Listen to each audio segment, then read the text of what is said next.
the whole world at the point of this show taking place. But he still finds the time to go on little side quests throughout his life. And maybe you call it like filler episodes, right? But let's say when two people are having a minor disagreement, he takes the time to go out and solve it for them.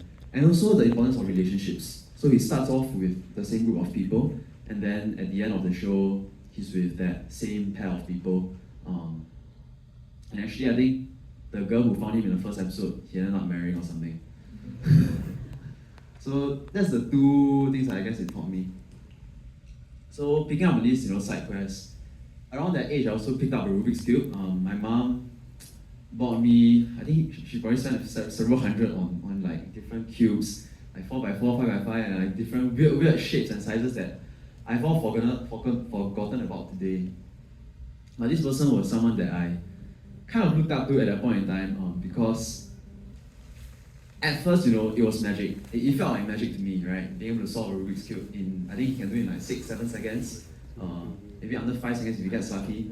So to me, before I learned how to solve a Rubik's Cube, it was like magic. Even now, at the speed he goes, it's still magic, right? But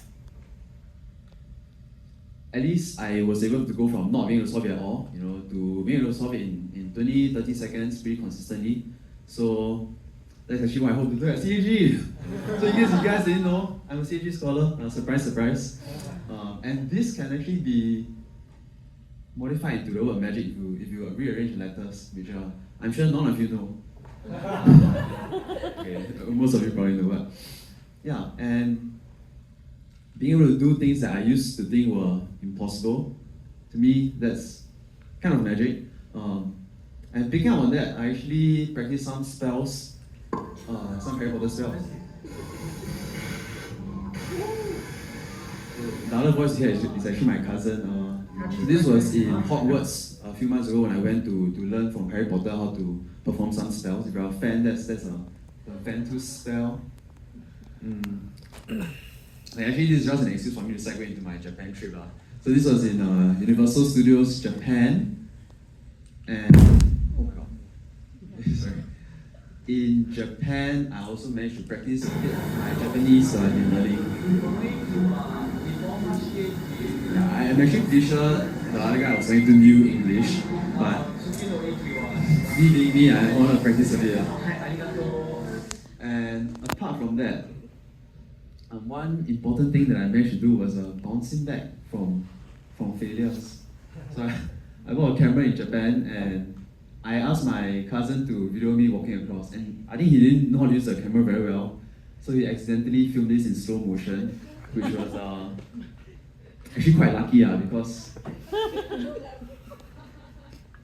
look at that recovery. So just in case you weren't sure that you made the right decision, as you can see, I'm amazing at bouncing back from failures. Okay. I think I'm gonna skip the rest of this video, it's a bit too long. Okay. And apart from that, I'm excellent at service. In fact, I would even let customers lead me. I'm sure Changi Airport is all about service, right? So, come on. I think I have the scent of the beer cookies on me. I just exposed myself there. Okay, but obviously some animals I would let lick me, others I wouldn't let humans lick me, just to clarify. And I don't love all animals, so deers, they're very cute. This was in Nara. You guys should go if you get the chance. But one animal that I've absolutely grown to despise are rats. And this is me complaining about the rat issues to my RSM in army. It's a pretty serious rat infestation problem, but luckily I'm about to escape from it soon, unlike Elvis who has a bit longer to go. So this was me during my OID parade actually exactly 1 month ago that my mother and my girlfriend also went for. And these are some of the people who have made the past year in my unit a bit more bearable. And I've also just recently finished NDP, and this was also a very unfortunate incident involving a different animal that's not rats this time. So the cat actually left some presents on my uniform that I had to wear for National Day Parade, which was it made for a very hectic night before National Day Parade where I had to run, scramble, get detergent. I even had to buy an iron the next day to re-iron my shirt that was just dry washed. But of course, learning from my experiences in Japan, learning to pick myself up when I fall, right? I had to put up a good showing at NDP, of course. So it didn't stop me from doing my thing, you know. And apart from that, in army these days, now that I finished National Day Parade, which was a huge milestone, I've also finished my unit's final evaluation. Everything has been pretty chill. Sometimes at night we go and sing karaoke, in the morning we go and gym. Not much work to do, and unfortunately I'm not a great singer unlike Zhining, so I will not be giving you guys a song segment today. I think some of your ears might bleed if I do that. But you know, it's good, it's important to do side quests even if you are not particularly good at them, and karaoke has been a way for me to de-stress every day, bond with some of my friends in army. Some of them have amazing voices. Like Zhining, of course. And so what's next, right? I'm about to finish army in two and a half months, with all of offs to clear from NDP, which has also allowed me to be here today actually. And if you scan that QR code over there, you might actually chance on a YouTube channel. So I just made my first ever vlog. I tried to get into video editing. It's honestly quite bad. I'm gonna be honest. Like, be warned if you want to watch it. But I bought a video camera in Japan, so trying to get into a bit of video editing, because I think back in school, one thing that I didn't do was to take pictures, take videos to document my life. And I mean, living in the moment is great and all, but I just think that having a way to keep the memories is really valuable.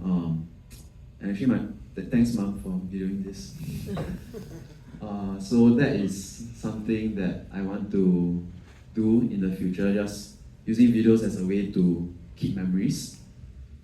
Apart from that, going back to some of the role models I had, I think Avatar was one, the little kid that you saw at the start, and as well as the speed cuber.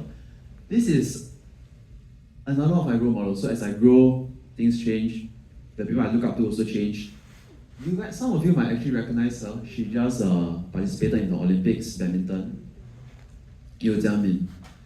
She is really, I really do look up to her, and my girlfriend is staring at me now because sometimes I make certain jokes. But she can't tell, but she's quite a few years older than me, and I'm really, when I first saw her, I was quite starstruck in the Singapore Sports Institute gym, because being able to represent the country internationally, even back then during the Commonwealth Games, winning a medal for the country, it was something that, it is still something that I hope to do, and it's one of the side quests that today still has not been accomplished, but you know, moving forward, I really hope to be able to accomplish this side quest eventually. And this was me back then, slightly more plumber with my trusty canoe.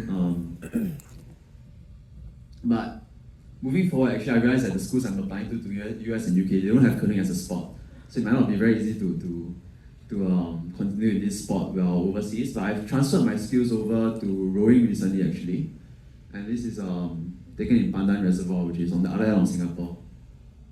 So, I mean, there's a lot of unknowns looking forward. If I'm going to work at Changi Airport in the east, how am I going to row in the west every day? But I mean, we'll see when we get there. I hope to be able to accomplish this side quest in my life as well. So, going back to the second thing that I said, so I've talked a lot about side quests and how I've adopted some of the side quests in my life. You know, learning Japanese and using it in Japan, being able to pick up a Rubik's Cube, and the most recent one being rowing and video editing. But you know, these things can change, right? Your side quests can change over time. I no longer play with Rubik's Cubes every day now. You know, maybe when I'm super bored. But some things I still hope to remain constant, just like this guy here, where in the first episode, you know, he's picked up by this pair of siblings, and in the last episode, they are one of his closest friends, and one of them even his wife. So there are some things that I would still love to keep constant in my life. One of them being, I think she's really shy here, but one of them being my girlfriend, who a lot of people actually mistake for my sister.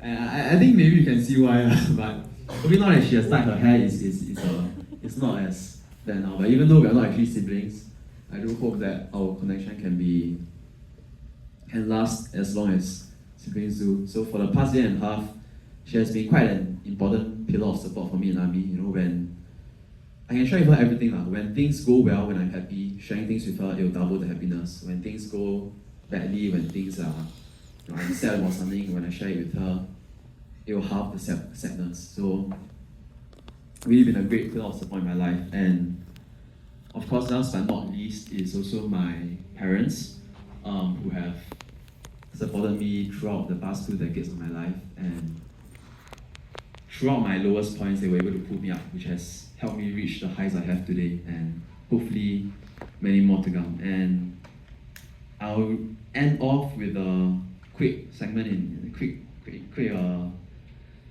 short speech in Chinese, because for her benefit.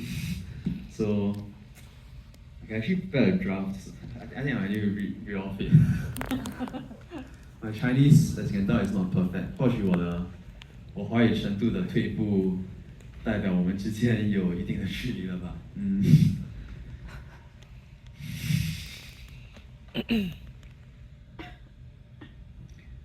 那我知道我们以前可能有一些一言不合，我也相信给你造了许多麻烦、许多烦恼，